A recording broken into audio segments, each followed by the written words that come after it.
Egon Pastra Shanova.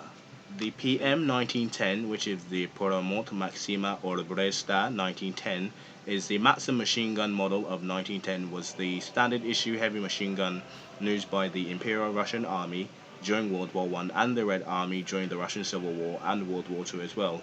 Later the gun saw service in Korea and Vietnam, and some had been even spotted as recently as 2015 in the Ukraine annexation war that's going on over there. So it was basically the pattern of the Maxim machine gun. It was adopted in 1910, and it derived heavily from the Hiram Maxim's Maxim machine gun, chambered in the standard Russian 6.26 54mm rifle cartridge. The M10 was mounted and was on a wheeled mount as well. It also had a gun shield. Later, it was replaced in the Soviet era by the SG-43 Gonova shield, but it still retained the wheeled and the shield carriage. Starting 1943, however, production of the Maxim did not end until about 1945. In addition to many infantry variants, there was also aircraft-mounted variants, naval variants, and some were fitted to tractors as the mobile back machine gun when in a car, so like an assault car or an assault jeep, similar to the M Machine Gewehr 34 or the Browning 1919. So it also didn't actually suffer from a lot of overheating. Of course, it's from the motherland of Russia, so there's not really a lot of sun to overheat, but the water jacket was actually a pretty good water jacket for the time, and it really didn't overheat. So of course, it started with the Russian Empire, of course, 1910, from 1910 to 1919.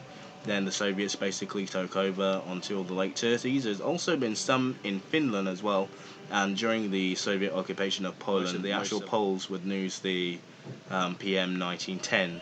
But it's basically a renewed Maxim machine gun. But I figured since the Russians basically had that, I would basically put it in there. So Korea used it, of course, all the Soviet allies used it as well. Korea, Austria-Hungary, Bulgaria, China, both of them, Finland, Georgia, which is basically part of the USSR until the 1990s, the Polish, the Mongolians, the Latvians, North Koreans, the Romanians, the SFSR, which is basically the Russian government before the USSR.